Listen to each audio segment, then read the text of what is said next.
Hey everyone, I am the only Resh and welcome to the channel.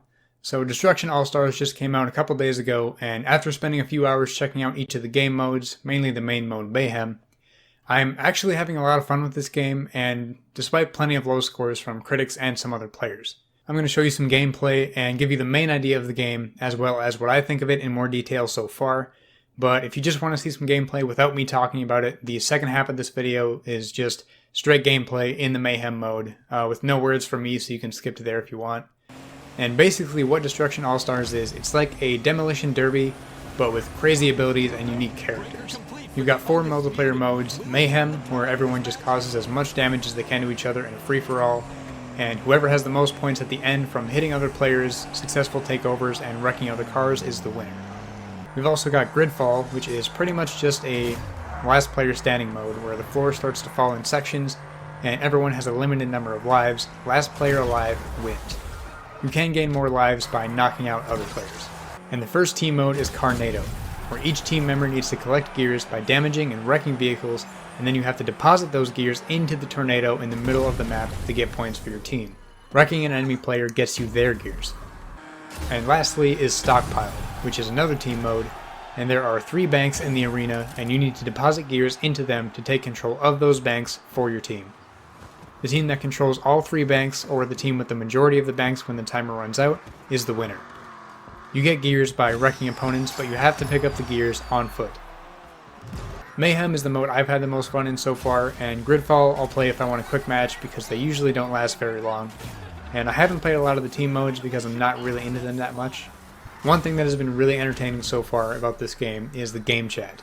Since it is only on PlayStation 5 and with the PS5 controller there's a built-in microphone, every single player has the option to use game chat. And not everyone does because you can just mute it, but I've already had some pretty fun moments with it already. And some players have run into a lot of people throwing slurs and being toxic. Thankfully I haven't run into that yet, but they are still out there, unfortunately. You can mute the game chat, but there's a weird way to do it through the control center for the PS5, and there's not really a way to do it from the game's menu, which is kind of strange, but enough of that, on to the All-Stars. There are 16 All-Stars to choose from, each with their own ability to use on foot, their own personalized vehicle, and each All-Star vehicle also has its own special ability. To access your All-Star's vehicle, you need to fill up its bar, like the bar for your on-foot ability, and the abilities in this game are called breakers. Some of the on-foot breakers are temporary invincibility, leaving a trail of fire behind you, and temporarily making all your melee hits an instant knockout, and that melee just being you hitting another player who's also on foot. And some of the vehicle breakers include defensive spikes like a hedgehog, attracting scrap metal in the arena to create a shield for your vehicle, and a huge shredder on the front that can instantly annihilate other players' vehicles. My favorites so far are Hannah and Blue Fang because of their instant annihilation breakers. There are also these shards around the map that help fill your breaker and special vehicle bars faster. I really only go for those if they're close and there's no vehicle close for me to get it. There is also some single player content with the challenge series, although some of it is locked behind a paywall unfortunately. The first series of 7 challenges for one All-Star is free, but no other ones are. It seems like you may be able to earn special currency in-game, but probably not enough for everything you want. And speaking of that in-game currency, there are some customization options too. A couple options just being your avatar and banner, like a lot of other multiplayer games. And there are a handful of options for each All-Star too, but the All-Star customizations are mostly just different color schemes for them and their vehicle, with some of them having 1 or 2 options that actually give them a different outfit, kind of. There is a different in-game currency that you earn from leveling up, and you can get most of the customization options with that, which is nice. But of course, that real money currency has to exist. Part of that is probably because most players got this game for free through PlayStation Plus in February and March, but weird because they initially didn't want to do that and wanted to keep it at $70 with no PS Plus option. I am having a lot of fun with the game, but I wouldn't have paid $70 or $60 and maybe not even $40 for it. Either way, I do highly recommend picking it up on PS Plus since it's free that way, and definitely worth it at that price. And I'm having a ton of fun with the crazy chaos, and I think there is potential here for the future.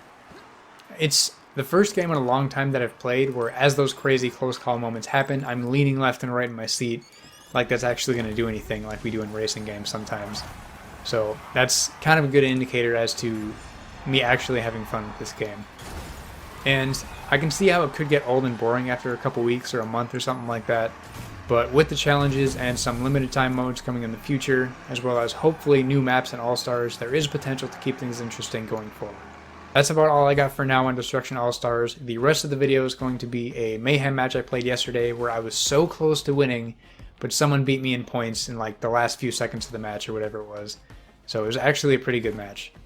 Let me know what you think of the game so far in the comments, and if you want more content like this from me, as well as top 10s and discussions and more stuff like that, be sure to subscribe here on YouTube, and you can also follow me on Twitter and Instagram at TheOnlyResh. As always, thank you so much for watching, and until next time, beat that boss, find that last collectible, roll those credits. I'm out. The man, the myth, the legend.